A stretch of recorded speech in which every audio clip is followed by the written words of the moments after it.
Dr. Rex Crawford owns and operates Dufferin Veterinary Services near Orangeville, Ontario. Dr. Crawford graduated from the Ontario Veterinary College at the University of Guelph in 2005. Dr. Crawford has a special interest in sheep and goat health management and is currently president of the Small Ruminant Veterinarians of Ontario. Dr. Crawford consults and speaks on small ruminant health topics throughout Ontario. Dufferin Veterinary Services Custom Collection offer owners use semen collection and freezing for cattle, sheep, and goats. He was raised at Crawford Farms and purebred shorthorn cattle and Suffolk sheep operation at Glencoe, Ontario. Dr. Crawford still enjoys helping out on the family farm, which has expanded to calve 150 shorthorn and Simmental cows. In his spare time, Rex can be found judging cattle and sheep shows throughout Ontario and curling in the winter months. Welcome, Dr. Rex Crawford. Excellent. Thanks, Michaela. Great introduction. And Dr. Crawford, we're going to turn it right over to you to jump in. And as you know, our members will ask questions. They can either raise their hand or just unmute themselves and ask you a question directly, or they'll type it into the chat box and then we'll read it out for you to answer. So dive right in and we'll let you know when there's a question. Sounds great. Hi, everybody. So thanks for the introduction. And so Brianne asked me if I would speak to you guys tonight about what one part of my job is, which is collecting and freezing what we call owner's use only semen. Oh, I've been muted by the host. Can I get unmuted by the host? Oh, there we go, unmuted. Lovely. Everybody can hear me again? Sorry, you should be good now. I'm just trying to mute everybody else to make sure we can hear you perfectly. Yeah, sounds great. So what we do, so the owner's use only semen is a little bit different than a lot of the semen that you guys might have to use at home, in that it's collected off of privately owned bulls. So most of the semen that we would use regularly would come from a big AI company like CMEX or Alta Genetics, and most of that semen then is actually qualified. A lot of, particularly the dairy semen, is collected and it is qualified to go anywhere in the world for sale. So that's what we call international semen. And each country has its own rules about what needs to be done to the bull prior to the collection of the semen, as far as what tests that the bull has to have before the semen can be collected, and sometimes where the bull is kept, and sometimes some tests later after they're collected. So those big AI companies have barns that are specifically designed to do all of that in them, and usually once a bull enters one of those semen facilities, they might move from barn to barn, but they stay within the confines of that company's barns until they're done collecting semen on them. So some famous Holstein bulls that have collected over 1 million straws of semen, they live maybe 10 years or so under the care of that semen company that owns them. So the semen that we collect is semen that is designed to be sold, or designed not to be sold, designed to be used just for the owners of the bull. So in some cases, that's more than one owner of the bull, but it's a smaller number of people. And we don't do any health testing before we collect that semen. So what the government has decided in allowing this program is that the diseases that a bull has, if you have the bull on farm, you already have the diseases that he has because you have the bull on your farm. So we don't do any health testing. So in some cases, we've actually collected bulls that were known to have a disease that the farmer wasn't necessarily concerned about. They already knew they had it on their farm, and that meant the bull couldn't go to one of those AI centers to have the international semen collected. So we have this little niche to collect this owner's use only semen. So sometimes we do it on, so I've done it on bulls that were going to an AI unit. Some were going to an AI unit in the United States, and they weren't going to be able to get semen back in Canada. So we collected them first, and then they head off to the States, never to be seen again. We collect a lot of beef bulls that people get, and sometimes they've already sold the bull to somebody else. So bulls may be going to Saskatchewan, and they really like the bull, so they collect them and freeze the semen so that we can, so that they can use them in their own herd, but they can get the money for the bull and send them far away. So that's kind of what we do. So the process of what we do, we did a bull for Brianne last week. She has a really neat Jersey bull that she really likes. And Jersey bulls are a little bit tricky generally because they tend to get mean and want to run over people when they get a bit of age on them. So this happens to be a Jersey bull that has stayed safe enough for the Browns to keep around, and they have a few daughters of them that are already calving, and they look really nice as they're calving. So Brianne wanted to be able to use that bull for the next several years or maybe several decades. And she might not keep that bull for much longer because he might someday get grouchy and want to run somebody over. So then it's time for him to find a new job in the bologna business. So what we do, so Brianne brought the bull down to me. We have a lab set up near Milton, Ontario, right near Mohawk Racetrack for those of you kind of in that neighborhood. And so I have a chute set up there. And so we bring the bull off the trailer and get him in the squeeze chute. So we've got his head locked in the chute. We put a bar behind him just in case he manages to get his head out of the head gate. And then I check the bull over to make sure everything seems healthy and wonderful. And then we do a process called electroejaculation. So I stick this probe up his bum that's about this big around. So it's just a little bit bigger than my arm. And we slide that up the bull's rectum. And there are little probes on the bottom of it that produce electricity when it's attached to a machine that actually does the electricity producing part. And that box is set up with a program that changes the amount of electricity that goes into those little probes. And so the bull is stimulated on his prostate gland and some other things that are in his rectum or just under his rectum. And then I collect a sample of the semen that comes out of his penis. So some of the bulls get an erection, so they stick their penis out, and then we can get a collection of semen. Some bulls are shy and they don't actually stick their penis out because this process is different from a normal breeding of a cow. And then we collect that semen, then we take it into the lab.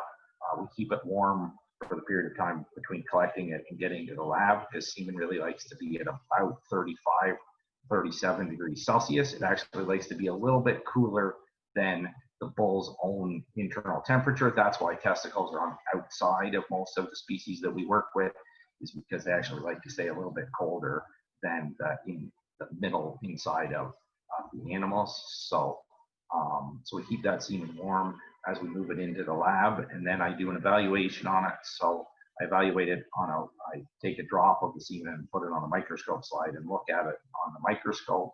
And so we evaluate the motility of the semen, so how fast and how well the sperm are all swimming in the sample, how much they're moving.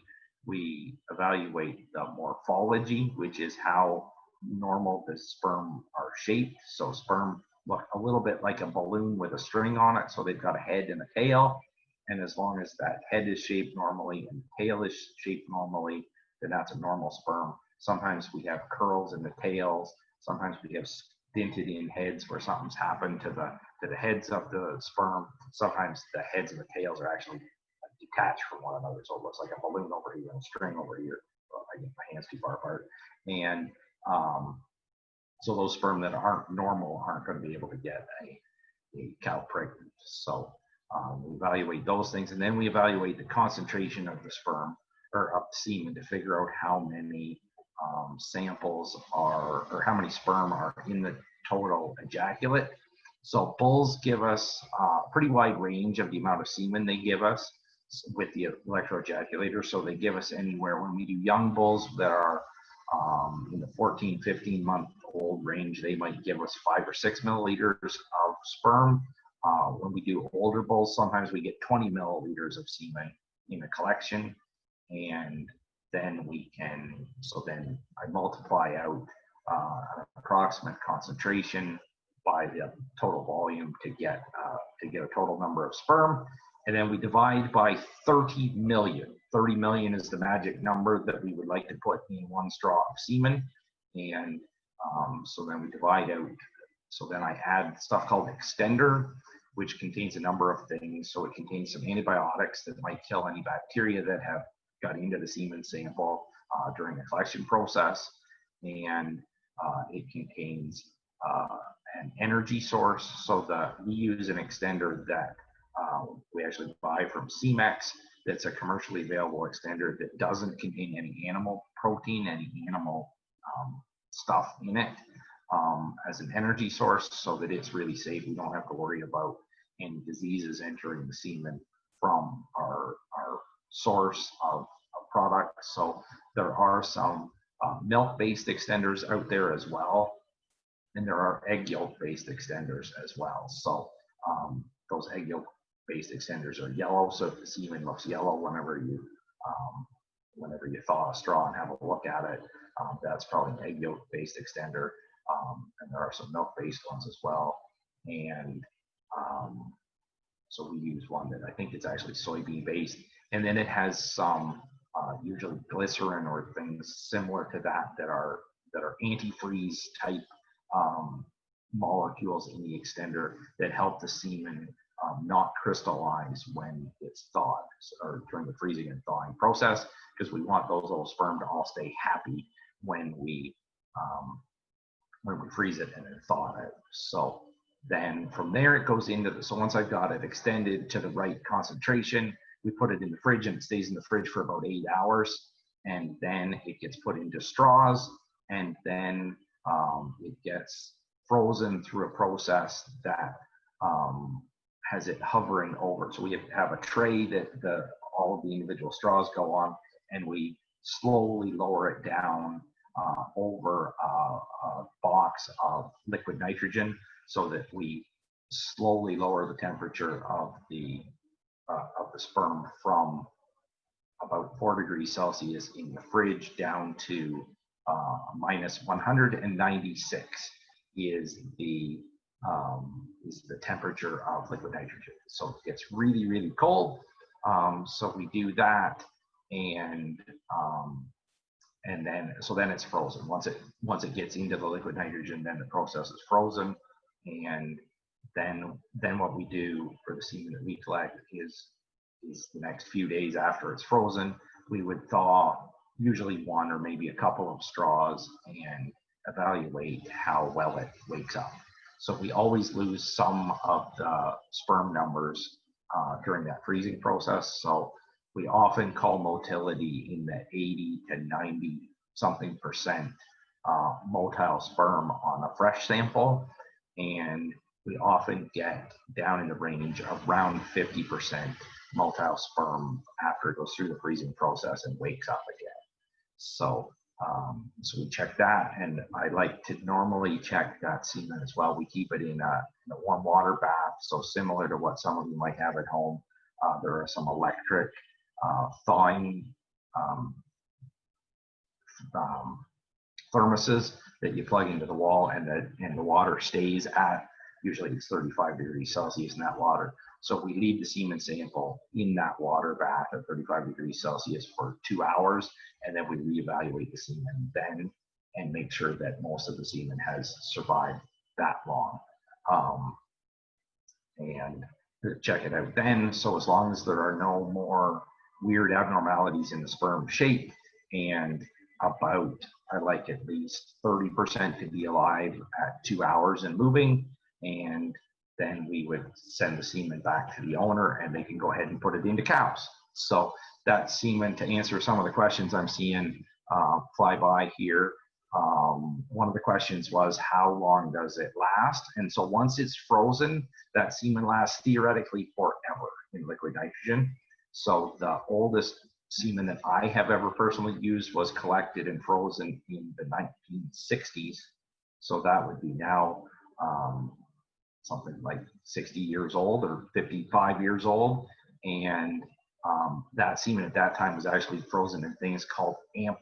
So they were little glass jars, essentially, that have a little glass seal on top of them. So you had to actually break part of the glass off throw it away after thawing, and hoping it didn't explode when you put it in the water, because sometimes they exploded and shot glass all over the place. And then you had to suck the semen out of that little thing into a plastic pipette, we call them, similar to an AI rod, but slightly different. And then you had to breed the cow with that. So, and we've successfully got pregnancies out of those bulls that are H-age to you, all of you guys that are in 4-H for sure. They're like older than your grandpa, some of them.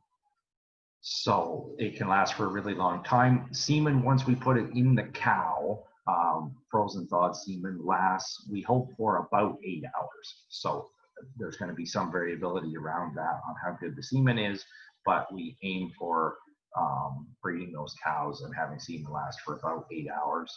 And so when we do some of our timed AI programs, like if we use CEDARS as part of a synchronization program, or if we use a thing called OpSync, then we're going to aim to put semen in 8 hours or less before the cow ovulates, which is where she drops the egg off of the follicle on her ovary, and it goes down the fallopian tube and meets the sperm coming up the fallopian tube, and marriage happens and you got a baby if everything goes well.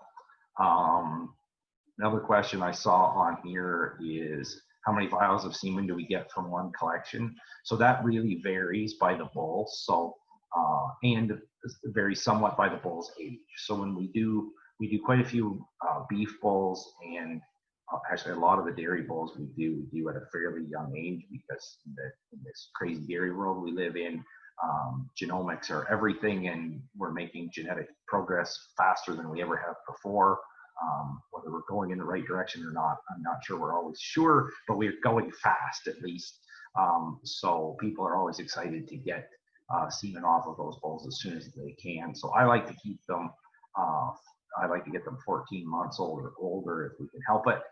And we might get somewhere between 100 and 200 straws on those young bulls off of one collection. Often we collect the bulls twice when they come to visit us, about a half an hour apart, so that we've got 2 chances at things going well. And I've had mature bulls that have given me up in the 600 and 700 straws of semen range off of one ejaculate. So lots and lots of semen from some of those.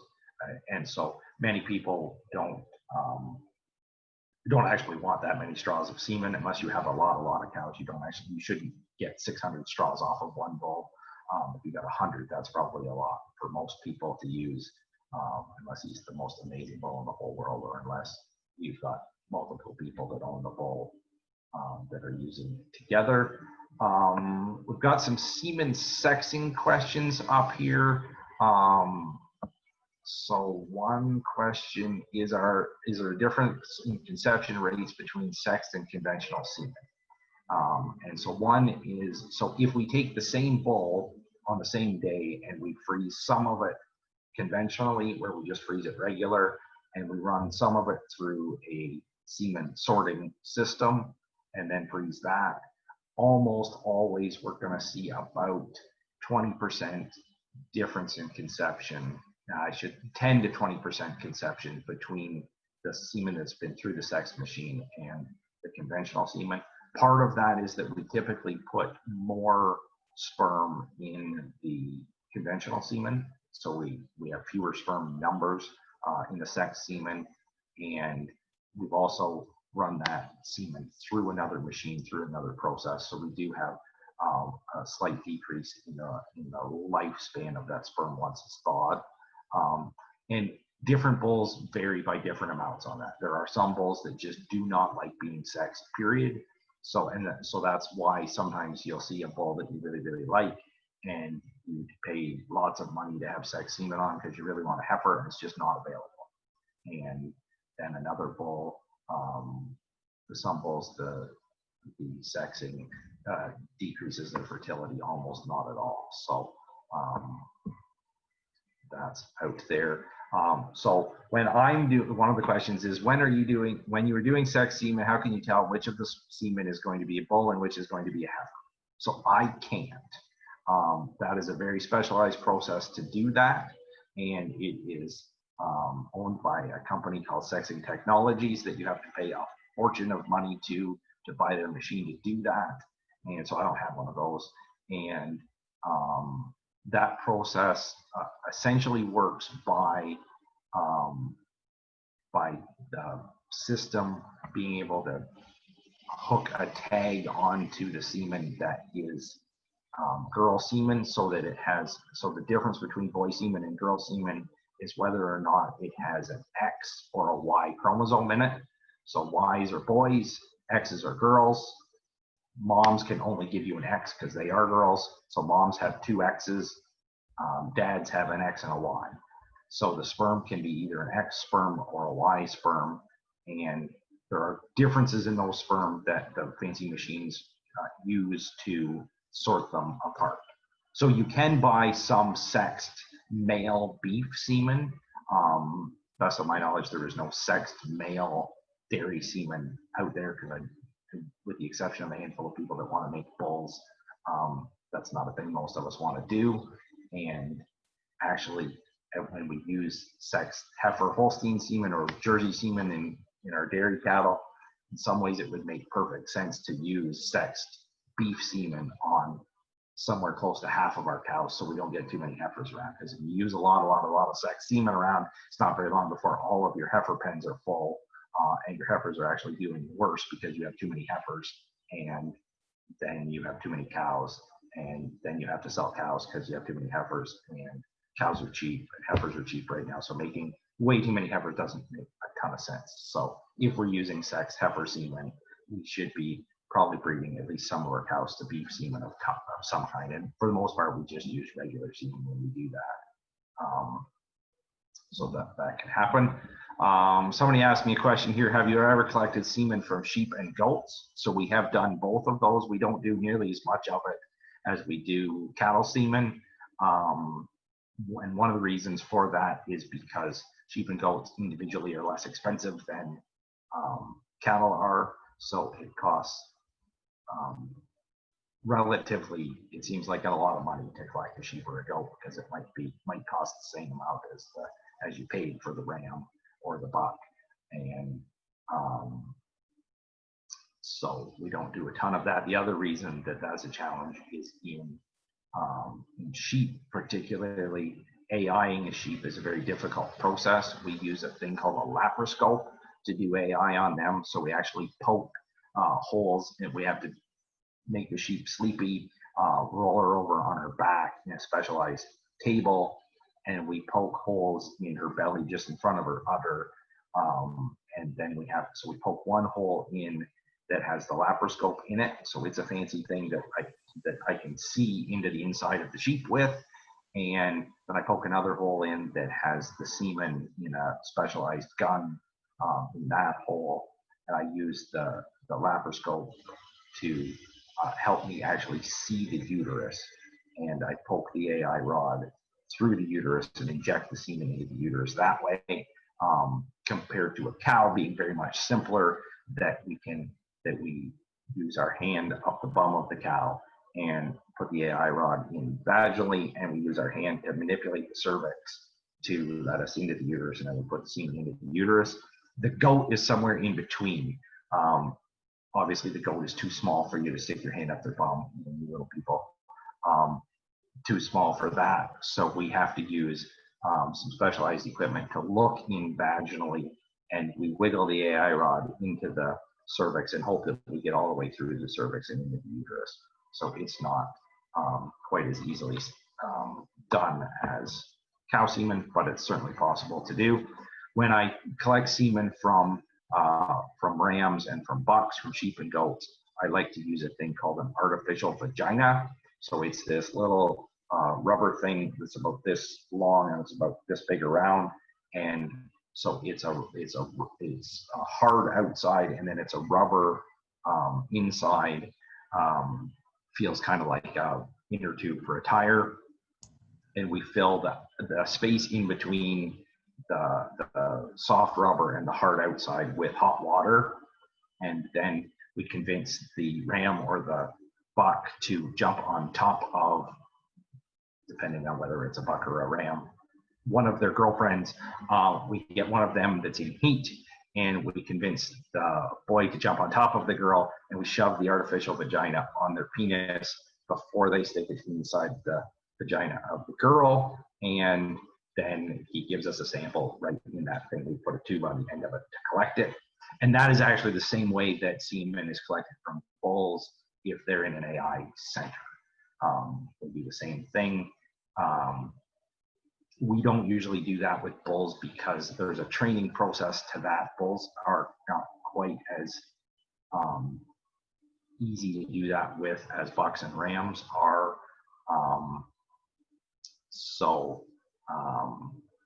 So we usually use the electroejaculator. I have a miniature version of the electroejaculator that we use on sheep and goats if they don't cooperate with the artificial vagina thing, or if we're just doing a semen test on sheep or goats to decide whether or not their semen quality is good, then we usually use the electroejaculator instead. So that's the process there, and then the process after that is just the same as we do for bulls.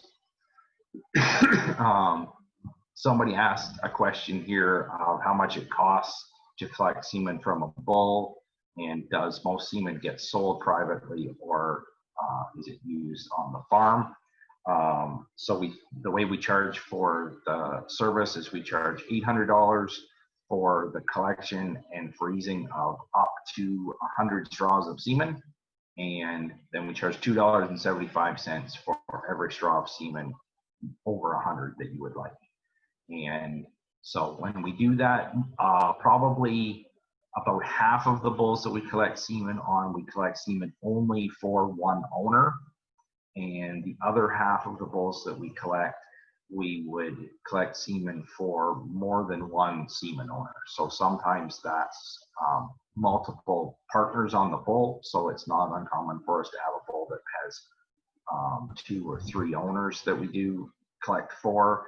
And sometimes we do lease agreements so that more than one person can lease the bull briefly, lease the bull for the day basically, and collect semen on them. So every straw of semen that we collect and freeze has one owner's name on the straw. So when we print the straws, it's the government tells us what we do, and it says owner's use only on it to indicate that it wasn't tested and that it's not for sale for export. And then it says the owner's name. So when Brianne brought her bull, so it said owner's use only, and then it said Besley Farms, and then it said his name, whatever his name was, Avonlea Bushley Venus, I think, or something close to that. And then it has his registration number on it, and it has the date that we collected it, and then it has a code on it that indicates that it was myself and the technician that does the freezing with me that did the freezing, so that if somebody got it somewhere along the way and wanted to complain that it wasn't good or something, they would know who to tell about it. Somebody asked me how much does it cost to test a bull's semen. So that's a different process, slightly different process that we do a whole lot of as well. So we do some bulls, we're not worried about freezing the semen. We just want to make sure that the quality of the semen is good. So we call that a semen test or a breeding soundness evaluation. And so we do that. It varies a little bit on how many bulls we do, but it's as inexpensive as about $65 a bull if we're doing a group of them, getting ready for a sale or something like that. And that's something that we highly recommend doing before you sell somebody a bull, or if you're going to keep a bull for yourself, it's a really good idea to have them semen tested, and then we know that, or at least we know the best we can, that his semen is good and that he should be able to get cows pregnant.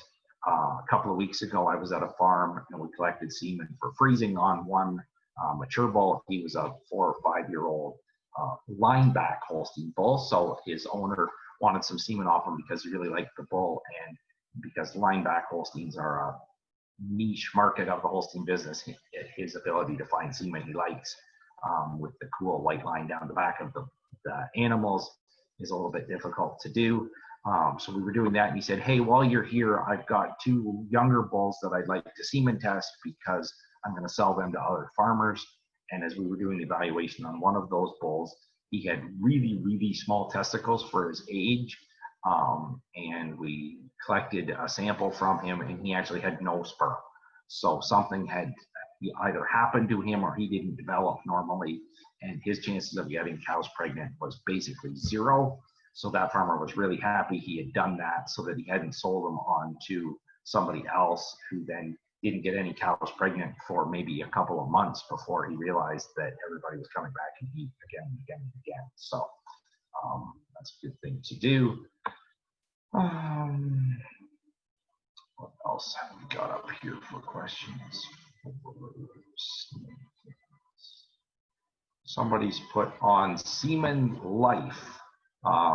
So I guess that is a question of how long that semen lasts. So I think we covered that. You have to store semen before use. If so, for how long? So we store all of the semen that we freeze in liquid nitrogen tanks. So if we're going to, so once we freeze the semen, we've got to have a tank to do that with.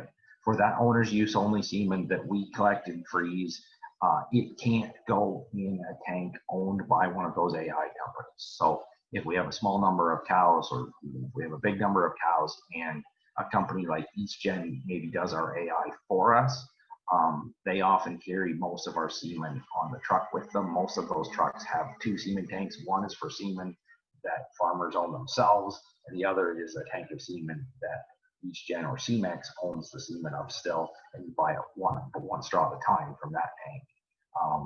So because of the health status of that semen, they're not allowed to put my owner's use only semen in it, because at least theoretically, from the government worker standpoint, if there was a disease in the semen that I collected, it could theoretically climb out of the sealed straw it's in, swim through the minus 196 degree liquid nitrogen, and crawl not even just on but back into one of the straws of those internationally exportable straws of semen and contaminate.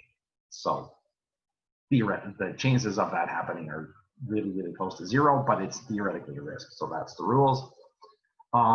Somebody's asked me on here, how do you test if a sire is calving, is robot ready, strong in feet and legs, etc.? So that is really a question for people that work at one of those big AI companies, but I'll tell you the short version of the story is, so there's 2 ways we do that. One, in this day and age, and in the dairy world particularly, we can use genomics to figure out those things. So genomics looks at the DNA of the bull, and we know pieces of that DNA, of the genetic code, lead to certain things. So to give you guys an example, a really simple example, we can do a DNA test to decide whether a bull has a gene like being red. So there are black Holstein bulls out there that carry a red gene, and if you breed them to a red cow, you'll get a red calf. And there are lots of Holstein bulls that don't carry a red gene, so if you breed them to a red cow, you will never get a red calf. You'll always get a black calf. So those things are simple. Polled is another gene like that as well, so we can tell if we breed a bull that has, we can tell by doing genetic testing if a bull carries 1 polled gene or 2 polled genes. If he carries 2 polled genes, then he's never, ever, ever going to have a horned calf. So if you hate dehorning, that's a really cool thing to do. In the beef world, we do lots of that, and that test is called homozygous polled in the beef world. And so that's partly how we do that. The other part of the way we do that in the dairy world is that we use a system called the proof system, which there's a whole network and system of evaluating animals and reporting that information back into a giant computer that then spits out numbers to say, after we have, and usually it's about 20 daughters of a bull that have reached about halfway through their first lactation. So they're about 2.5 years old. Then we get a whole bunch of information on what those animals look like and have done. So we do things like milk recording on them. We have them classified by the Holstein Canada classifiers to tell us how pretty they are, how close they are to the perfect type that we've established. And that all information then all goes in there to decide whether or not that bull is better than the other bulls that created calves at the same time. So there's a whole process of that. In the beef world, we use things called EPDs, which are similar but slightly different to tell us that. So the EPDs for something like calving ease would include the bull's own birth weight, his mom and dad's birth weights, whether or not he had, and then once a bull has calves, we get the farmers to report to us how many calves they had to pull off of a bull and what their birth weights were. And so then after we get, and the more calves we put into the system, the better the EPD is, the more accuracy it has. So then we can decide that way what things are like. And what else have I got up here? Yeah, collect semen. And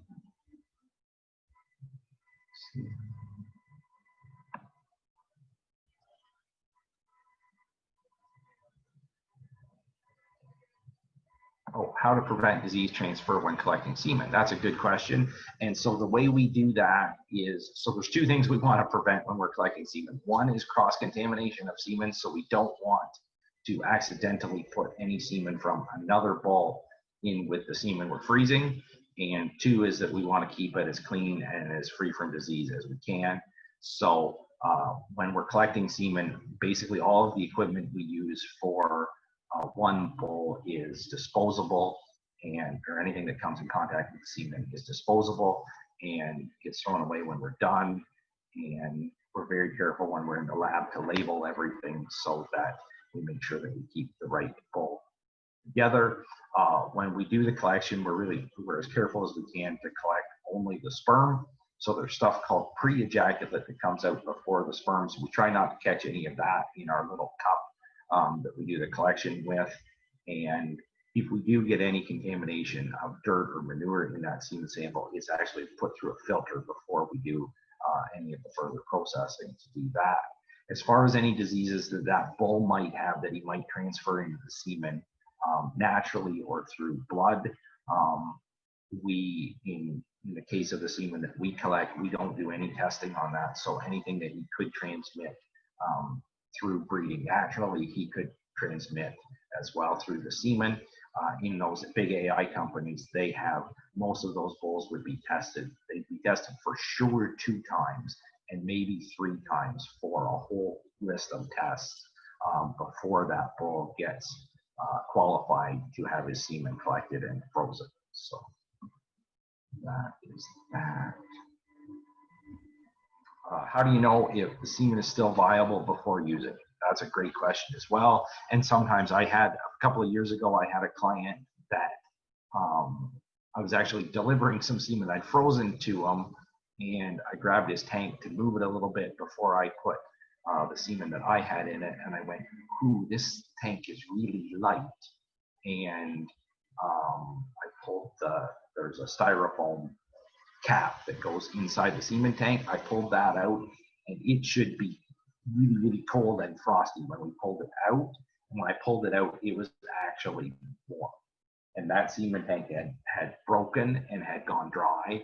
And we think it had just happened because the styrofoam thing was actually still, it wasn't warm. It was cold, but not frozen.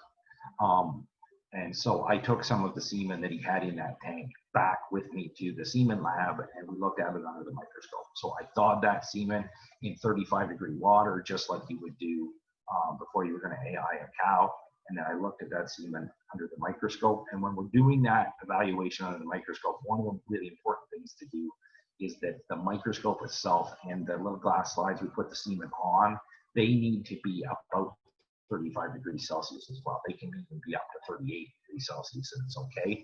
So at the lab where we do the semen work, we have a really fancy microscope there that actually has what's called a heated stage. So the spot where you put the microscope slide actually has a heater built into it. So it's always warm. When I do semen evaluations on the road out of my mobile trailer, I actually use just a little space heater to blow hot air at my microscope. I keep my microscope slides in an incubator at 35 degrees. and basically we look for movement. So dead semen doesn't move, and happy semen swims. So you can actually see them wiggling on the microscope slide, and so we look for that. And so if semen is good, there's lots of wiggling, and if it's completely dead, there's no wiggling, and if it's just not very good, there might be some wiggling, but not as much as we'd like to have. So.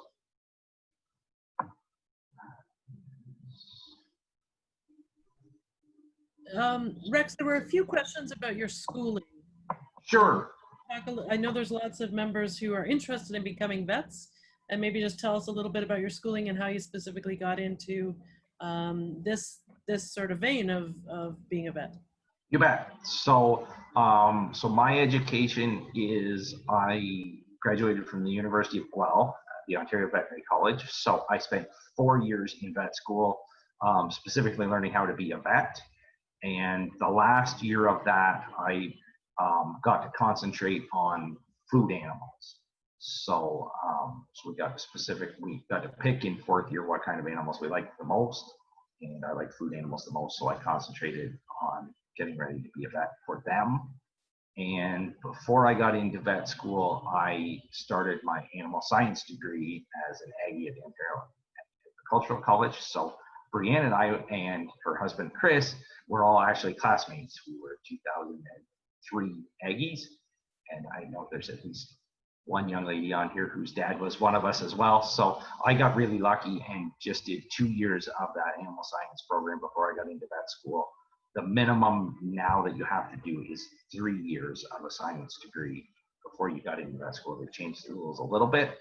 So I did 6 years of university, and then I graduated and got to start being a vet. And I got into this semen freezing side of things mostly because one of my good clients and friends told me to.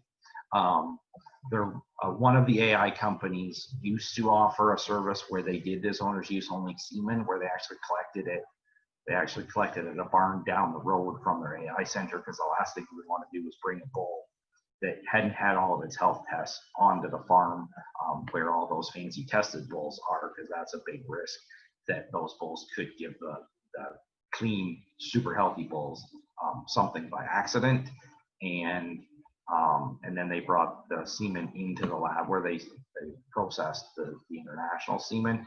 And I'm pretty sure that they got in trouble from probably the European animal health people, that when they told one day, imagine that there was an inspector there and they came in with this thermos full of semen, and I think somebody said, "And what is that?" "Oh, that's semen from an owner's use bull." And they said, "What is that?" "Oh, that's a bull that we haven't tested for anything, that we collected down the road. Now we're bringing the semen in." And he said, not in the same lab that you're going to send me semen from, right?" And they said, "Well, yeah." And he said, "Not anymore." So that company stopped doing that, offering that service. So at that time, there was nobody else in Ontario that was offering the service. And these clients of mine had a bull that they really wanted some semen off. So she said, figure this out, find a way to make this happen. So I was really lucky to find a lady named Deb Ache that runs a business collecting stallion horse semen. And most of the horse semen that is used in Canada and North America that's for AI is fresh chilled semen. So the semen is collected and it's cooled down, and then it's shipped usually by percolator, or sometimes you can come and pick it up right at the lab in specially designed styrofoam boxes that keep the semen at about 4 degrees Celsius, but don't freeze it.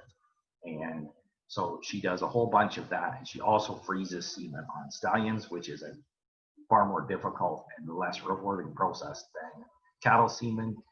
But she had all of the right equipment and knowledge about the freezing side of things. So I took advantage of that, and she and I worked together on freezing this bull semen. So I'm really lucky to have her as a partner in that process. And so that's how we got into it. And then it's been a pretty good little gig to be part of. And I think for the most part, farmers are really happy to have the ability to do this when they want to do it. So I got another question on here that says, are most dairy bulls you take semen from purebred? And I would say most, but not all of them are. And same with the beef bulls. Most of the bulls that we collect are purebreds of whatever breed, and I've collected semen from a really wide variety of bulls. We've done Texas Longhorn bulls, we've done lots of speckled parps, we've done Shorthorns, Angus, Herefords, Charolais, Simmentals, Limos, Maine Jews. We did one Dexter bull, the little teeny tiny miniature things. I haven't done a Highland yet. I haven't done a Galloway. I've semen tested Galloways, but never frozen semen on them. And we've done Holsteins and Jerseys, and those lineback Holsteins, and that's all the dairy breeds I've done. I've never done a Guernsey. I've never done an Ayrshire. I've never done a Brown Swiss.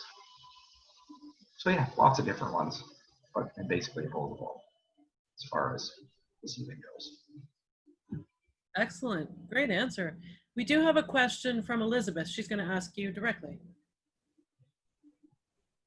What is the temperature of the freezing point of like that it gets too cold for the semen to be able to de-thaw? And how hot can it be, is it for it to be killed? Great. So semen starts to get mad at about 39 degrees Celsius. And it gets even angrier at 40 degrees Celsius, and it's dead somewhere around 45 degrees Celsius for hot. So one of the reasons that bulls sometimes become infertile is if they get a fever. So if bulls get really sick and get a fever because they've got an infection somewhere, we sometimes kill off a whole bunch of the semen, and often we don't kill it completely, but we make it angry and we make more of those funny shaped sperm, and that lasts for about 60 days after the bull gets better. The semen won't be very good because there's about 60 days worth of semen in the process of being made at any one time, and I don't know if we can get it too cold. So I know it can go to minus 196, which is the coldest thing I have to make it with the liquid nitrogen, but I don't know what would happen to the sperm. I think the sperm would do just fine if we had some way of making it minus 250 or something like that, but that's really, really cold. I don't know how we would do that. I think it would be okay, but I know it's good once it gets to, it at least can get to minus 196, because that's what basically all of it gets stored at. And there's a question here about how many bulls would you collect semen from per year?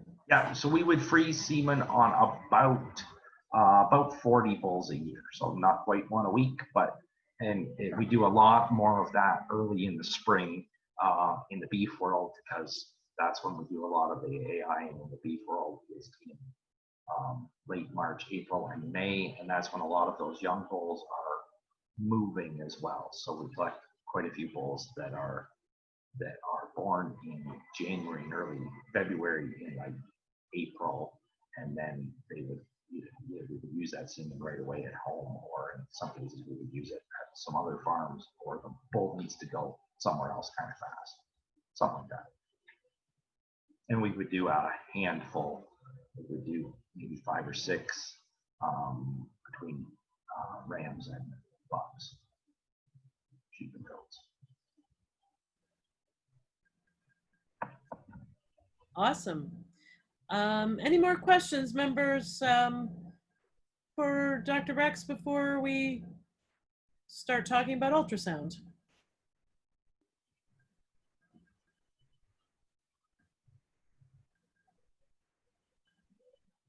All right, I don't see any coming in here. So Sarah from Bruce, I think she has some words for you, Rex, and not sure if you're going to stay around for Brianne's presentation or need to get back to work, but we'll let Sarah say a few words to you at this point. That's great. On behalf of the Ontario Dairy Science Club, I'd like to thank you for taking the time to teach us about semen collection. We really appreciate it. Thank you very much. Thanks everybody for listening. You guys had some great questions, so have a great night. I'm going to let Brianne tell you all about ultrasound at her place, because at most places that's a vet job, and I know lots about it. So that is great. Brianne will tell you lots of cool things that she gets to do at her place with her machine. So that's awesome. Excellent. Thanks, Rex. Thanks, Yeah, guys. thanks so much for joining us. It was a real interesting talk tonight. You bet. Take care. Thanks, guys. Bye. Bye. And Brianne, right over to you. All right. Hey, guys. So I am in the barn, as you probably noticed, if you're not on, if you weren't on speaker view. So if the background noise gets a little too much, please let me know, because the cows are eating, so there's a bit of metal clanging and banging. But I've got a little PowerPoint presentation we're going to do first, and then we did a trial run today. I am going to do a live ultrasound on a cow that I know is pregnant. I have already ultrasounded her pregnant, but so I can show you guys what that looks like. Okay, so bear with me. I'm going to share my screen. Okay, I'm just going to figure out if here we go. All right, here we go, right here. All right. Oh, that's not what I want. All right. Hang on. It's loading.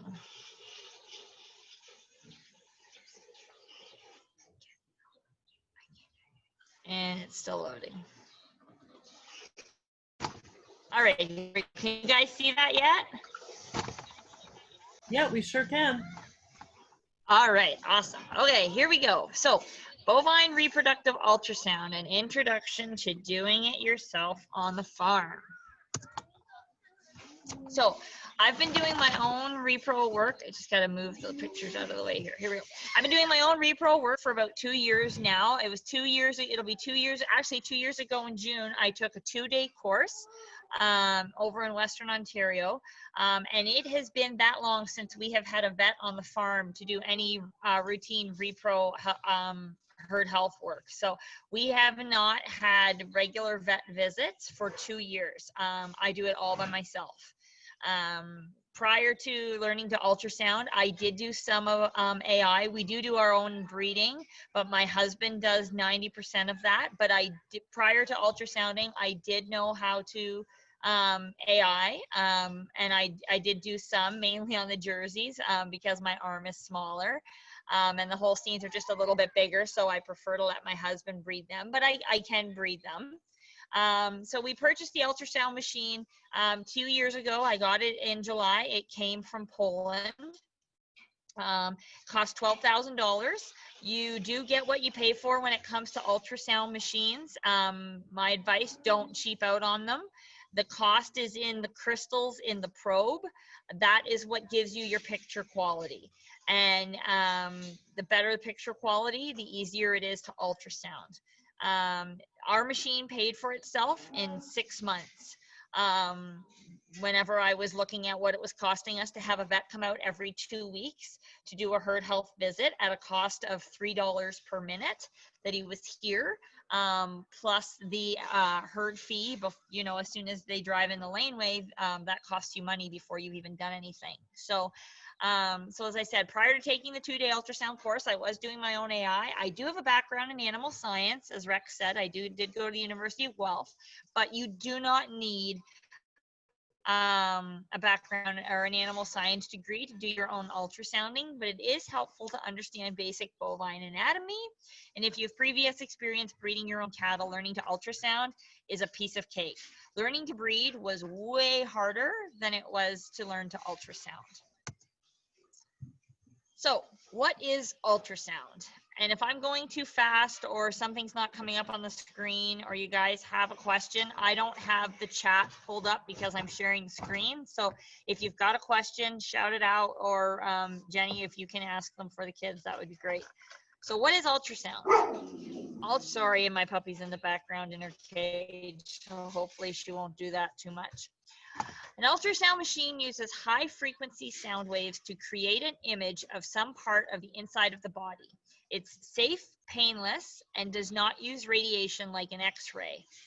High frequency sound waves are transmitted from the probe through the gel into the body.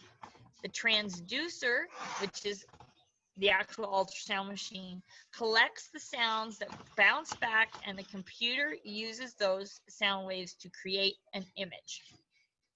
Because ultrasound images are captured in real time, they can show the structure and movement of the body's internal organs, as well as blood flowing through blood vessels. Okay, so that's kind of, that's just a fancy way of explaining that picture that I have there up on the screen. So essentially, the ultrasound probe that we insert through the cow's rectum, you'll see that later on, is sending out sound waves that we can't hear. And those, when they hit something in the body, they hit a structure in the body, they bounce back. Okay?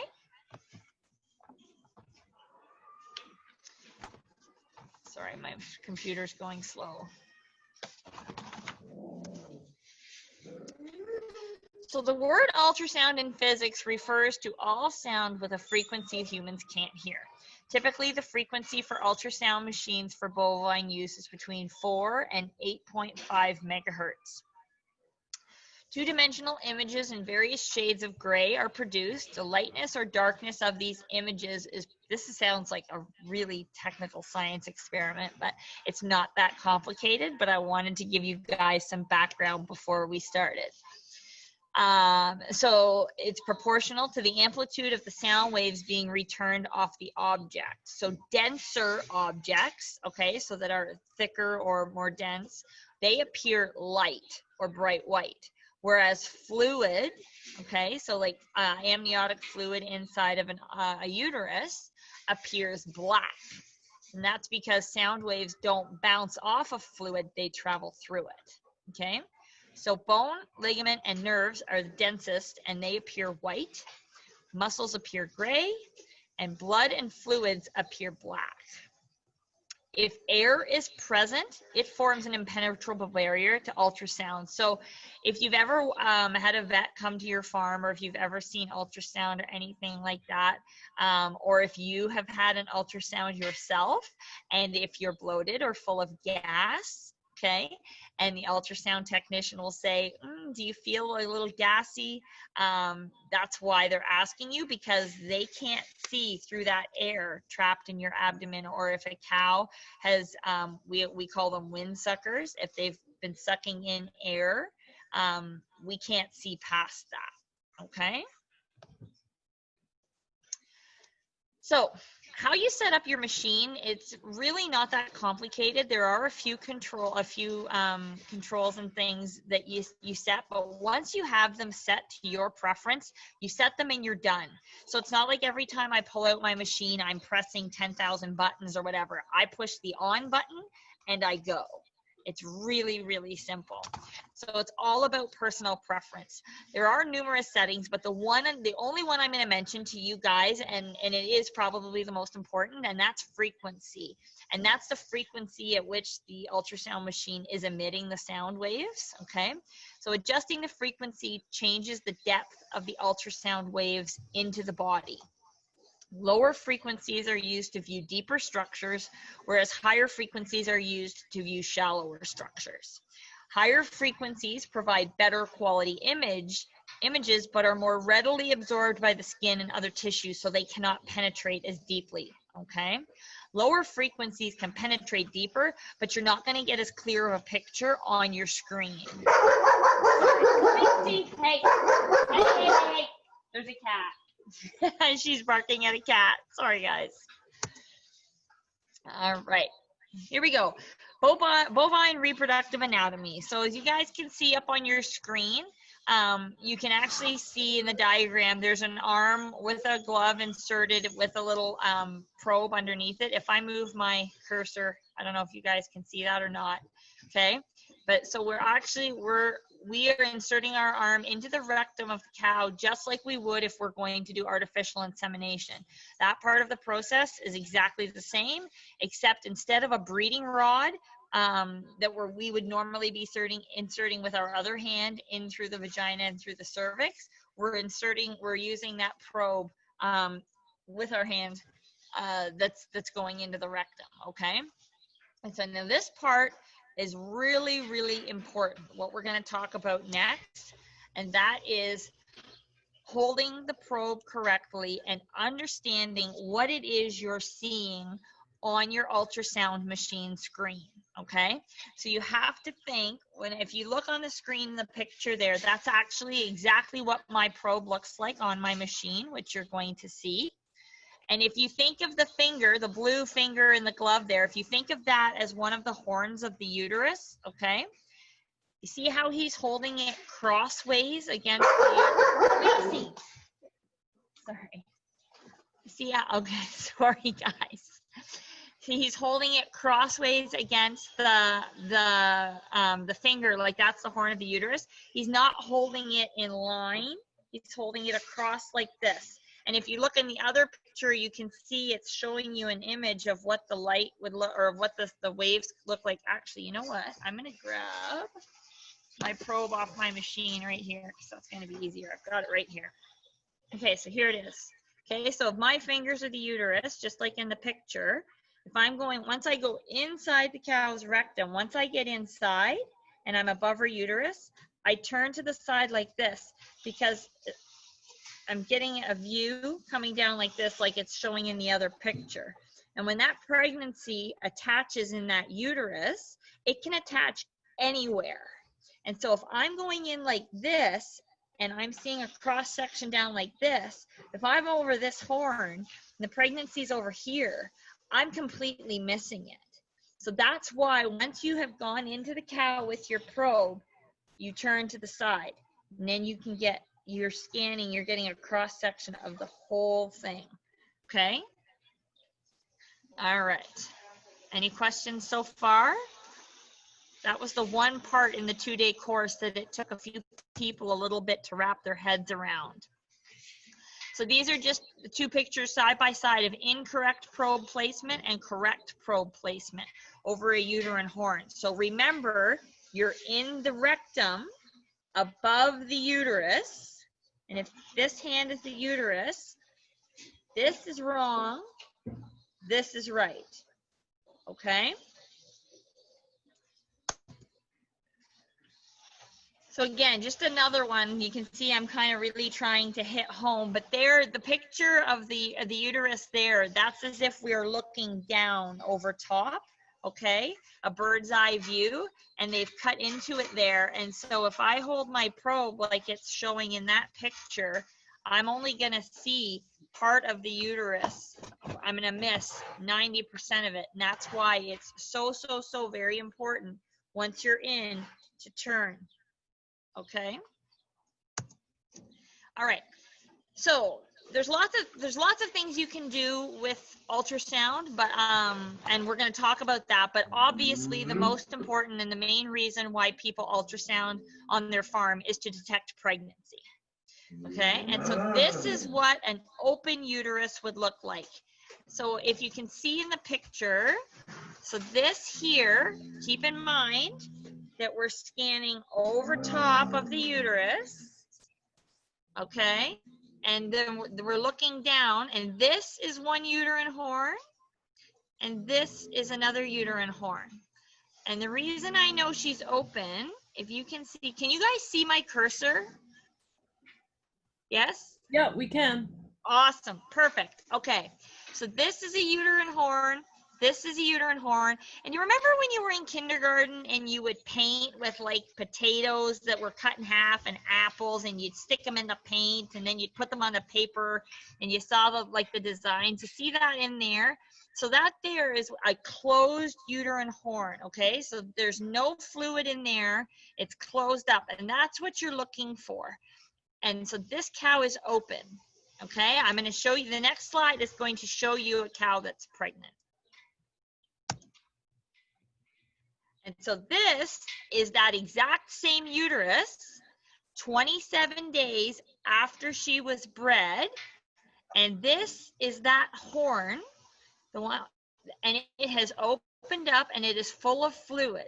Now you're probably asking, how can I say that she's pregnant because I don't see a fetus? at they say at 22 days post-breeding, you can detect pregnancy. I'm not that good. I still wait until the same traditional 30 to 31 days that vets will do.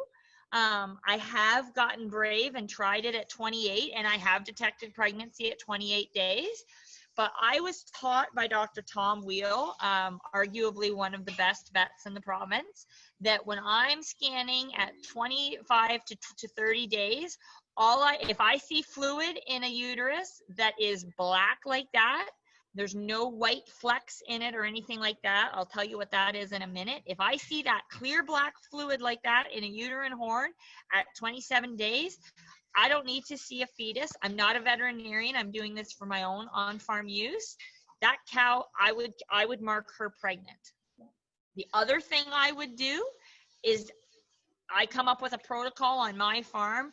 I check at I check at 30 to 31 days, but I also check again typically at 90 to 100 days. I do that across the board just because if a cow is going to drop a pregnancy, that is the window in which it most likely is going to happen.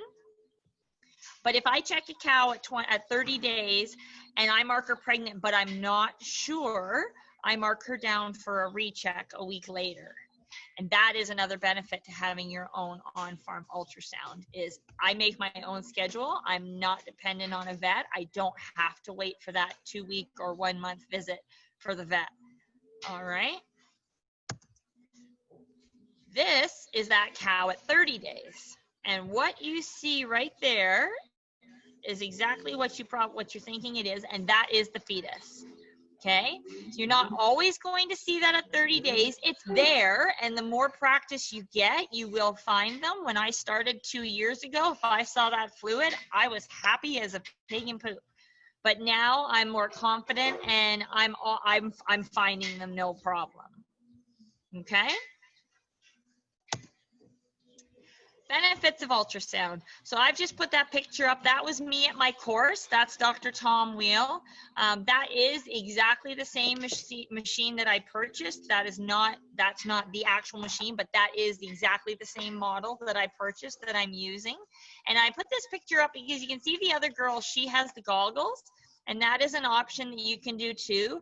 I chose not to go that route just in all of the research that I did. They're expensive, and a lot of people say, you know, you're constantly adjusting them. And the screen on this machine is so big and so good that I didn't go with the extra expense of the goggles, and I'm glad I didn't. I'm really happy with the machine and the setup.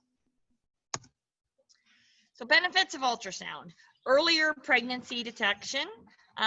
You're not waiting on your vet to come in and manually palpate. You can detect pregnant and manual palpation.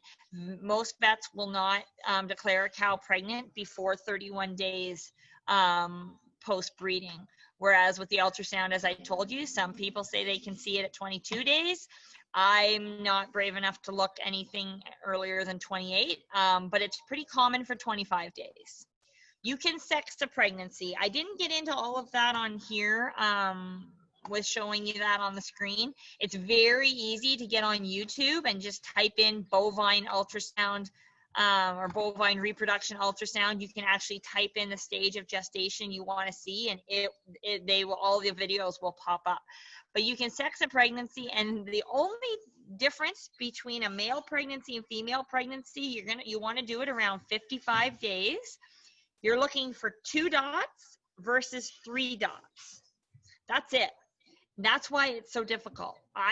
They told me when I took the course that it would be a year of me steadily ultrasounding before I would get to a point where I would be confident enough to try, because you've got to manipulate your probe. You've got to get the fetus lined up exactly so.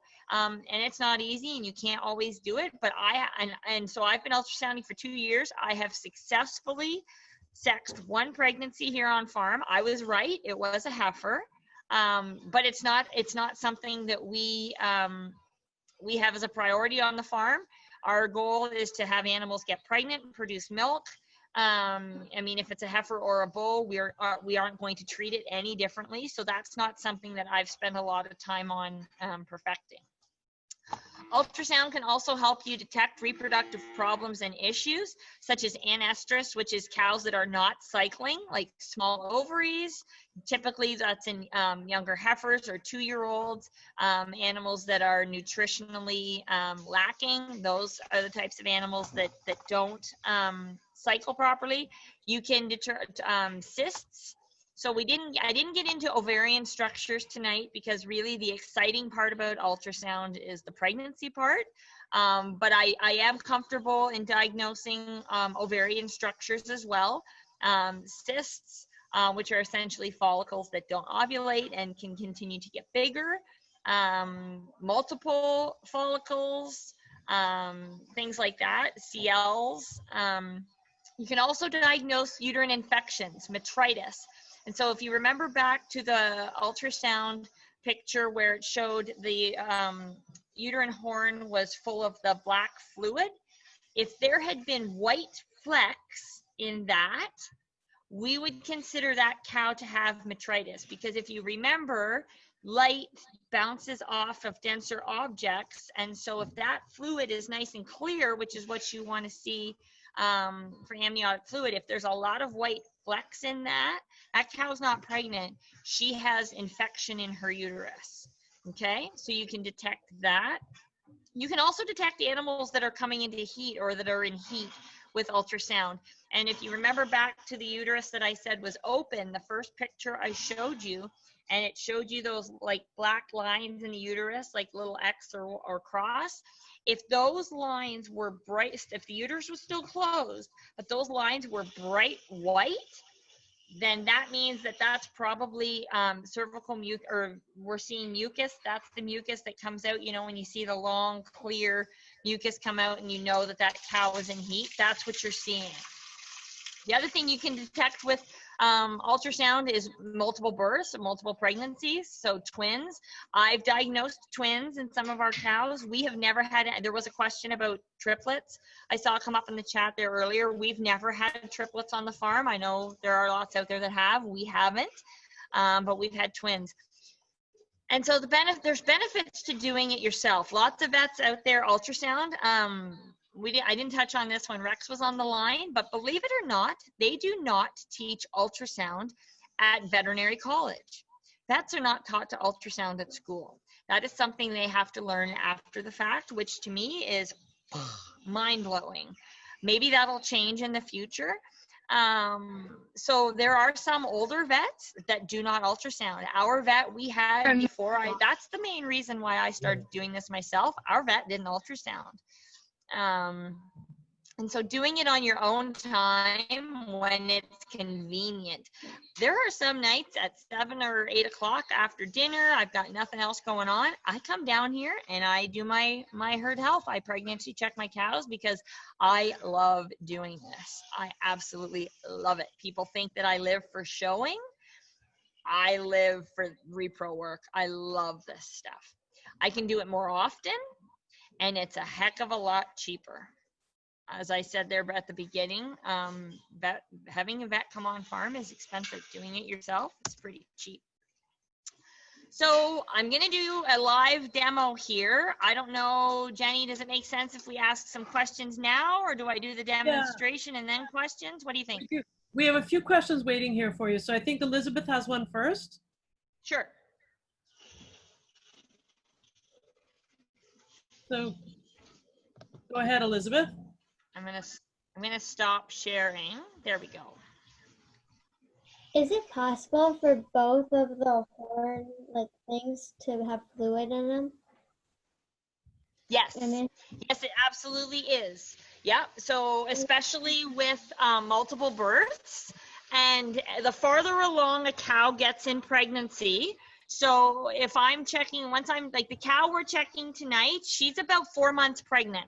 And so you're going to see a bigger, as long as she cooperates and the fetus cooperates, you're actually going to be able to see, you'll see kind of like a spine and a rib cage, and you're going to see lots of fluid. So yes, absolutely.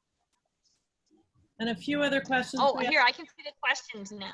Yeah, so I can see the questions, so unless I missed some, but how much does it cost to take the ultrasound course? So my course was $1,000 for 2 days. It was $1,000 for 2 days, but then, and the one thing I really liked about it is we were not obligated to buy the machine from them. We could buy any machine we wanted from anywhere. We didn't have to buy it during the course, before the course. But with all of the research that I did end up buying my machine from the company that I took the course from. As far as I know, there's only one company in Canada that offers it, and it's Farm Tech Solutions. And when you buy the machine from them, they give you $500 off the course. So it actually only cost me $500 to do it. How do you tell if there's twins? So that'll become more obvious whenever I do the demonstration, but you will see 2 fetuses. And the other thing that is a bit of a giveaway is the more often you do this and the more comfortable you become, you learn what is normal to see at each stage. So if you know a cow is 30 days pregnant, and you're seeing a lot more fluid than normal, that's a bit of an indication that there could be more than one pregnancy in there, or something like that. But eventually you will see both fetuses. Let's see, how many ultrasounds do you normally do each time? So when I first started, it's an endurance thing for sure. And with my arm, because you're rectally palpating a cow every time you do an ultrasound. And when you're first learning, it takes you a little bit longer to ultrasound each animal. I was only able to do about 5 animals at a time before I had to take a break. Now, I got hurt back in January and I was out of the barn for a couple of months. And so when I got back in March, actually it was April, I think I had to do about 40 cows, and I did them all. I came in, I just did it. And so now I can do as many as needed, but the nice thing again about having your own ultrasound machine is you can do it as often as you want. So whereas when the vet used to come in every couple of weeks and we would have 20 or 30 cows for him to check, when I'm doing this myself once a week or even twice a week, I probably only have 5 to 10 cows to do. We're a herd of about 85, 90 cows. So I don't have to do too many each time. So the male or female 2 dots? The male is 2 dots, the female is 3 dots. And I can't remember exactly at the time when I was taught, it was explained to me what all of that was. But that's it. Did I miss any? What do the white flecks look like? Okay, so in the metritis, they are literally, if you just think of like a black hole, it's literally just like little white polka dots. That's all it is, just white. It's very obvious. It's very obvious clear fluid, like clear healthy fluid versus infection. When you see it, it's really, really obvious. There's no guessing. Metritis is very easy to diagnose on ultrasound. Yeah. Are there risks of damaging the fetus when checking or checking too early? So no, that's the other really nice thing about ultrasound. With manual palpation, when your vet manually palpates, what they're doing is they're actually feeling for what they call a membrane slip. And so they're going in there and they are literally grabbing on and manipulating the uterine horns, and they are feeling between their fingers for the membrane around the fetus. And so there is more risk with manual palpation of abortion, early term abortion, losing the cow losing the calf, than there is with ultrasound, because we are not actually touching the fetus. Because remember, we're going into the rectum. We are not going into the vagina or the cervix. So there's much less risk with ultrasound than there is with manual palpation. What do the dots develop into? That is a very good question, and I apologize. I don't know the answer, but what I can do is I will look that up, and I'll either send out an email or I'll get Jenny to send it out in an email, maybe for the next meeting. I promise I will get that answer for you. How do you help the cow pass the... Okay, I'm not quite sure what you're asking. How do you help the cow pass the calf? And how do you tell? If you can maybe expand on that, I would love to answer that for you. I'm just not sure what you're asking, or if someone else can help expand on that. Did I miss any questions, Jenny? Are we ready for the demonstration?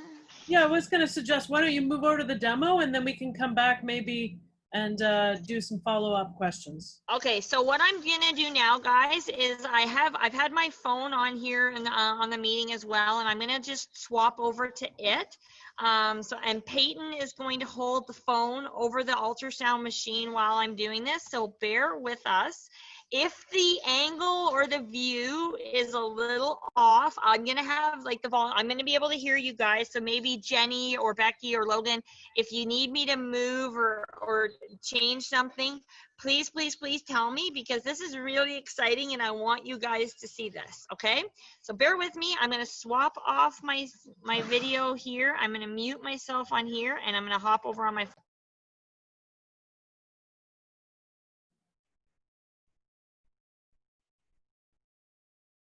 All right, can you guys hear me? We sure can. Okay, I'm just going to turn the volume off on my computer. Okay, now, you can see me? Yep, we sure can. Right. Now I just have to figure out, here we go. Okay, so now can you see a really nice little Jersey cow right now? We can. All right, okay, so Peyton's taking over the phone.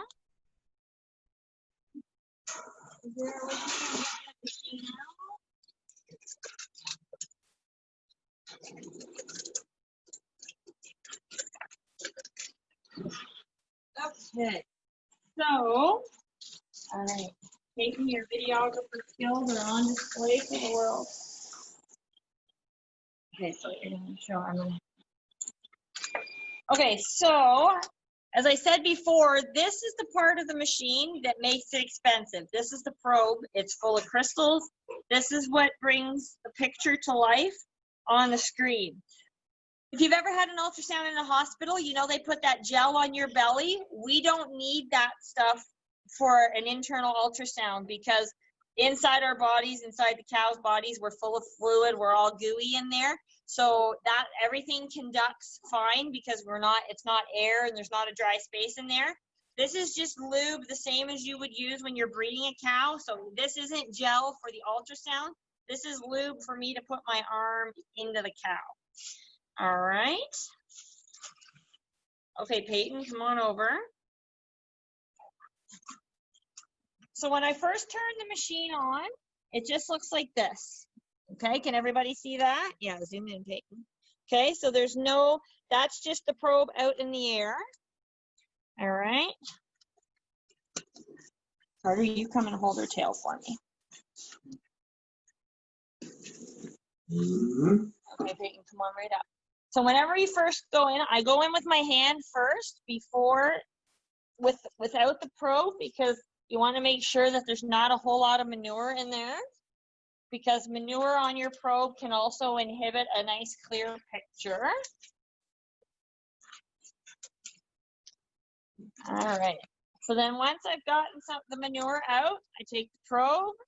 I don't take my hand all the way out of the cow, because if I do that, I run the risk of filling her rectum full of air. And as I said before, don't want to do that. Okay, Peyton, I'm going to get you to zoom in on the screen. Okay, everybody see the screen okay? You're not going to see anything yet. I'm still. Okay. So there, can you see that circle? There's like a circle structure. That is her uterus. I'm not in all the way yet. I don't want to. I'm gonna find the baby. Okay, Carter, hold the tail, please. I'm gonna freeze my screen here in a minute. All right.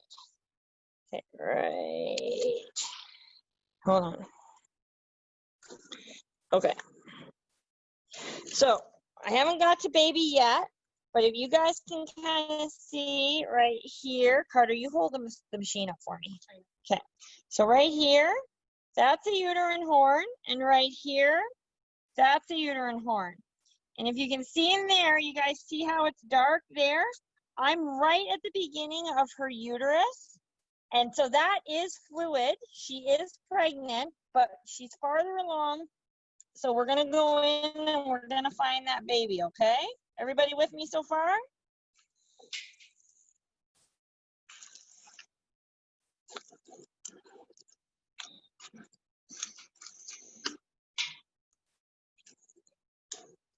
Come on, Tazo, cooperate. Oh, there we go. Okay. I saw it earlier. Oh, there we go. Come here, baby. Okay, we are staring at a hoof. So this right here, that's a foot. All right. Hang on. I'm gonna unfreeze my screen. Okay, just a sec, Peyton. Let me find it and then I'll get you. There's the baby. Okay. Right there. So all of this is calf. That, you guys can see that? You guys know what that is? That's spine.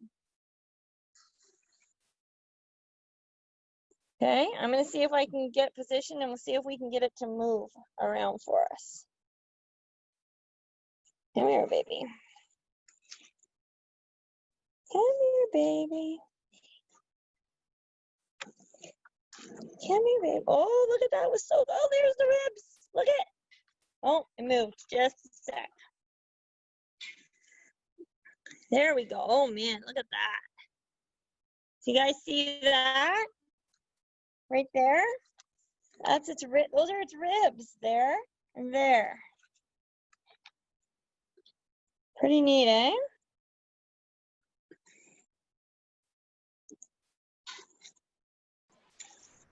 Oh, am I still froze? I'm still froze. There we go. There we go. Hey, Brianne, how far along is she? So this one, I'm going to double check. She might be farther along than I thought because she is bred to my bull that we have here, the one that we collected semen from. So I had her pegged at about 4 months. But what I'm going to do is when I'm going to take my hand out of her here because she's been so generous. Okay, Peyton, that's good. I'm just going to turn the machine off. I'm going to go and check my record book and confirm that, but I have her pegged at about 4 months along, which I might be right. I'm going to turn this back around. At least I'm going to try. There we go. Yeah. So there you go. Any questions about that? Yeah, there are a few questions here. So have you gender checked that calf? Do you know if it, what? No, I haven't. And I thought there now, they say at 55 days is the easiest because they can get too far along and then you can't. So that calf was actually positioned perfectly because we were looking up because you could see the rib cage there. So we were looking at the bottom of the ribs and I could see the hooves. And at one point there, I could even see a bit of the skull. And I thought, oh my goodness, I said, this would be like perfectly positioned to sex the baby because that's the position you need them in. You need to be looking up underneath. And so, or down if they're upside down. So, but that's the position it was in. And if she was wasn't quite so far along, we probably could have sexed that. And a few more questions for you. So there's a question about, can everybody do this? What if you have short arms? Oh, absolutely. Yes, you can.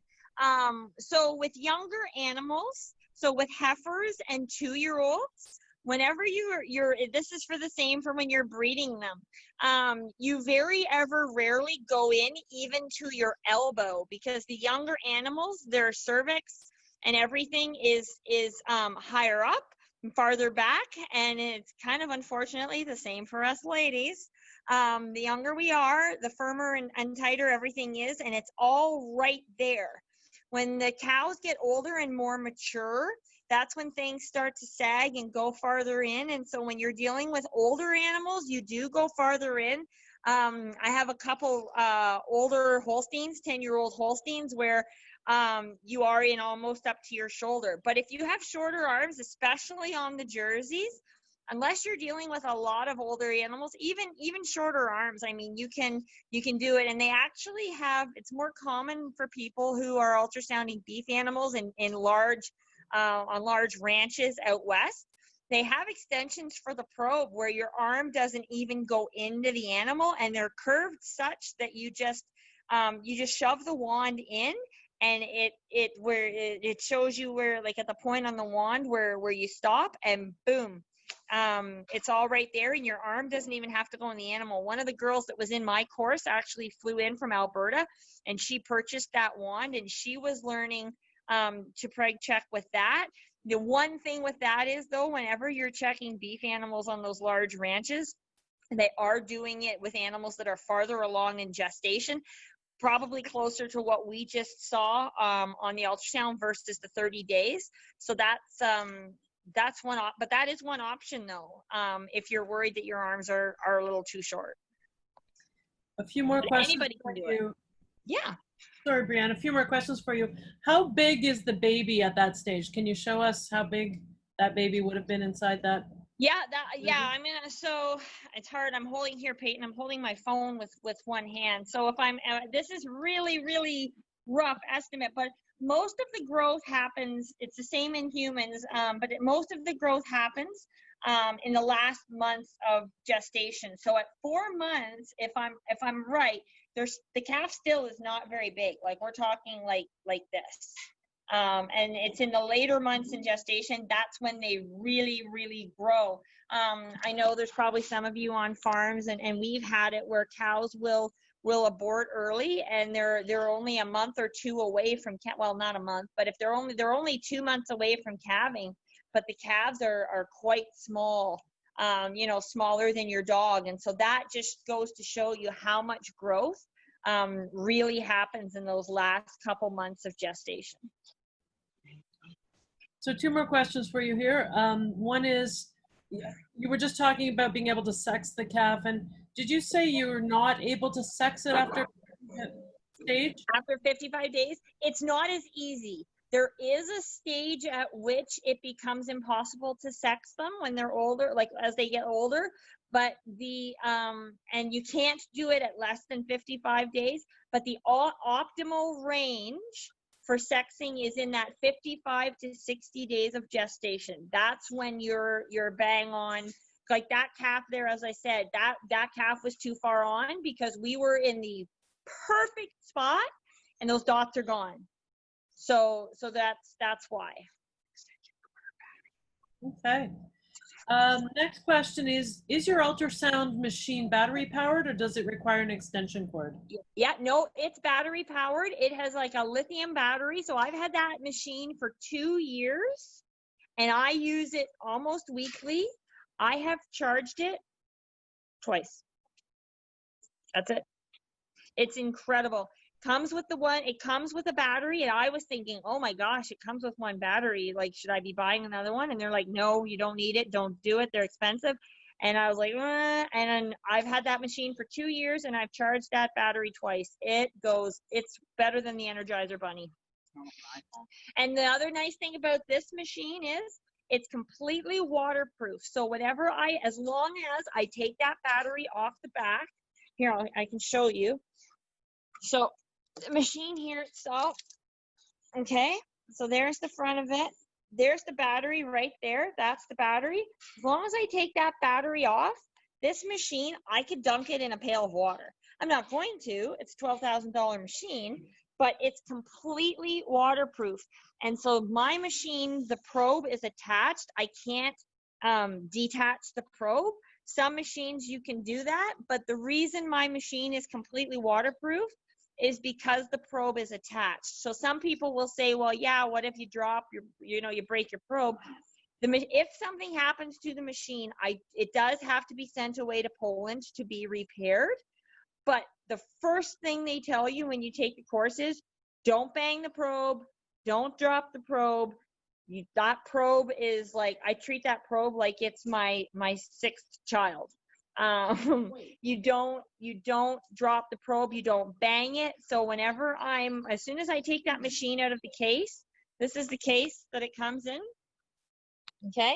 As soon as I take it, it looks like something out of a James Bond movie that he keeps all of his fancy guns in. As soon as I take that probe or that machine out of the case, the cord goes around. I put the harness for the machine on, and that probe, the cord, I put it around my neck so that the probe is sitting just about here, and I know exactly where it is. I don't let it dangle on the ground, and I'm always one hand on that probe.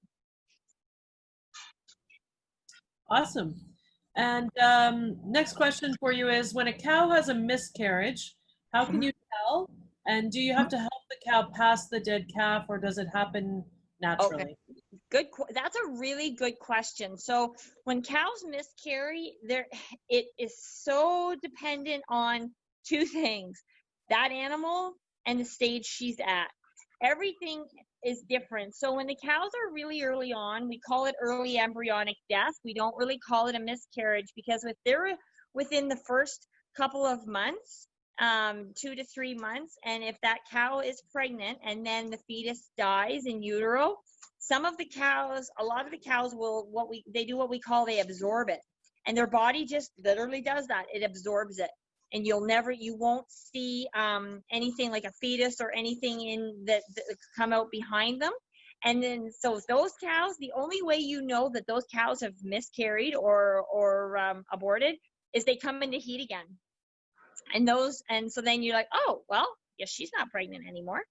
And then if a cow is farther along, there's a lot of things that can happen depending on when the cow dies. If we're milking, and every once in a while, it doesn't happen very often, thank goodness, but if we're milking and we'll see just a little blip of mucus in the gutter, and you'll see a little itty bitty teeny tiny little baby in there, and it kind of just looks like a little tadpole. And you're like, oh, okay, she aborted. So that cow didn't absorb it. She dumped it out. And then you get the cows who are, a month or two away. You've already dried them off. 9 times out of 10, those cows drop those calves, and they go on to have a regular lactation, just like they've calved or normally, except the calf has died and is dead. And those cows do it all on their own. You don't have to help. Then there's the odd cow that doesn't, for whatever reason, doesn't drop the pregnancy or doesn't actually abort the calf. That is very uncommon. It does not happen very often. And so whenever something like that happens, if a cow goes past her date of expected calving, and you put your arm in, that's whenever, you can use your ultrasound, but at that stage, when you can manually check, you can, rectally palpate, and at that stage, the calf, if it's alive, would be moving around. And so you can tell right away, because you can actually grab the calf through the rectum, and you can grab onto the feet or whatever. And if the calf's alive and you do that, they pull back. They don't like that. They're like, whoa, and that calf is alive. If you can feel that calf and you're getting no resistance and no movement, and she is past her due date, then that calf has died. Another telltale sign of that is her udder. Because a lot of cows, we call it the bagging up. They make bag. They get swelling. And if the calf has died and she, for whatever reason, is not having that calf herself, those cows aren't going to be making any bag. They're not going to be bagging up. It's almost like their body doesn't even know that they're still pregnant. So another question here for you. After a cow has a miscarriage, is it hard to get her back in calf? Very good question. So that again is dependent upon the cow. Some no. If they have, that's mainly dependent on if the cleanings, the afterbirth comes away. The cow has what we call a retained placenta. So after the calf if she's miscarried, or this can even happen with a live calf. If after the calf has been born, dead or alive, if that cow does not pass her cleanings, her placenta, and it stays partially attached and hanging out of the cow, she is at risk for infection and a whole host of other problems. And so eventually those cleanings will come away after a week or so, but those cows always end up having to go on antibiotics and things like that. They're at risk for a whole host of other issues. And so those cows typically have a harder time getting back in calf and becoming pregnant again. So it's not so much that she miscarried that is the issue. It's what happens, if she what we call cleans afterwards. That's what's going to determine her ability to become pregnant again, because it's the health of her uterus that's being affected. All right. The question about where you bought your ultrasound machine. Yeah, so I got mine through Farm Tech Solutions. It is a Canadian company. Her name is Karen. She owns the company. I believe they're actually out of Quebec.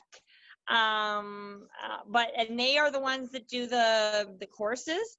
And so I bought it through them, and they carry the line. It's called Draminsky. So they are out of Poland. But that's where I got mine from. And the reason I went that route was because I knew, like anything, like with any appliance, kitchen appliance or whatever, buying the initial machine isn't usually the where you run into any issues. It's service. And whenever you have problems after you've purchased it. So I wanted to know that I was going to, if I had problems, I had a phone number and I had someone that I knew that I would call, and they would get me fixed up. With buying all of the machines come out of, if you don't buy the Draminsky, they come out of the States. And that was the biggest issue that I was finding is that if I was going to have trouble, who could I rely on to help me get fixed up? And so that's why I went with Farm Tech and with the Draminsky machine. And I actually did have a problem with the charger that came. It was a new charger that they had developed, and it was digital. And the one that came with my machine was not working properly. I told Karen I had a brand new charger from Poland within a week. So yeah, they've been pretty amazing. All right. And a last question here, a little bit related to the calving process. So how many times have you had to give calcium through IV to a cow or a calf? So not that. So you don't have to give it to the calves. It's not the calves that need the calcium, it's the cows. And so if you're IVing a lot of cows with calcium, I'm going to say we try to be preventative instead of reactive.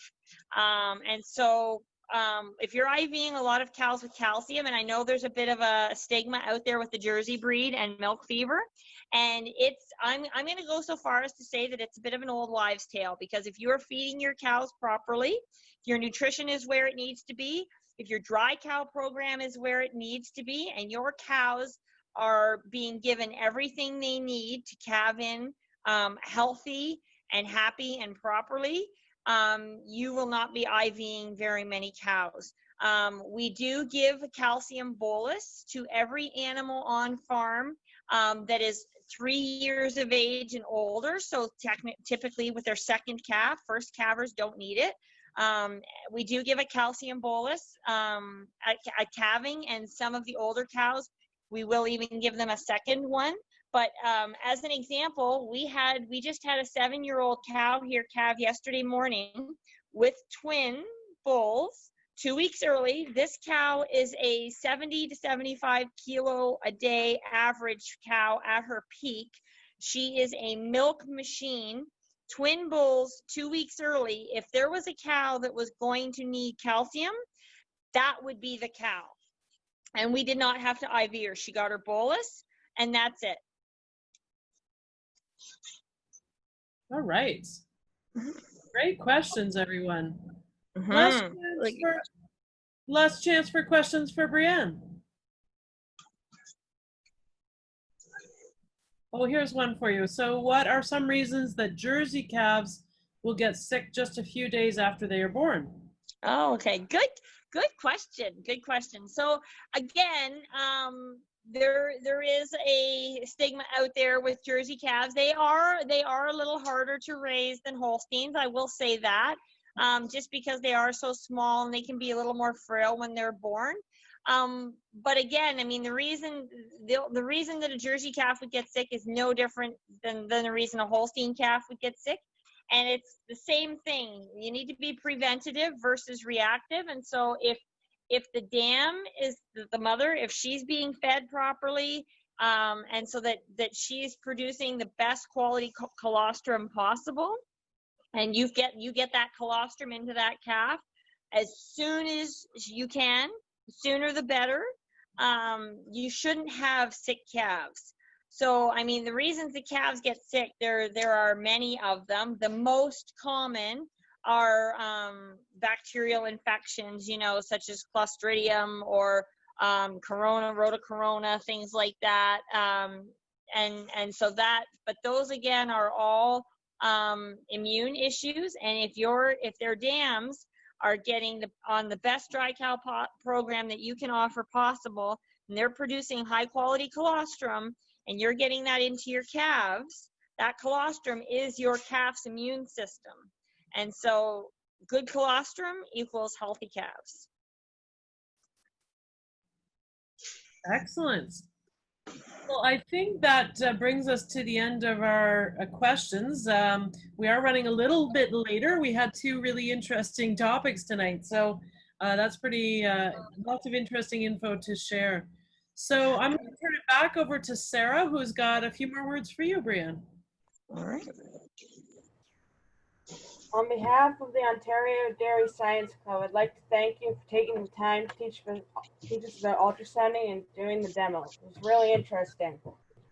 My pleasure, guys. I hope you liked it. I tried to go as fast as I could. And if anybody's got any questions that you didn't get answered tonight or anything like that, I'm always available. You guys probably know I'm all over Facebook. I've actually had some adults, since I posted a message on Facebook there today about this, asked me a ton about it. So I might even do a Facebook Live on my own page. So don't be shy if you guys have more questions about ultrasound. Thanks so much for letting me share it with you.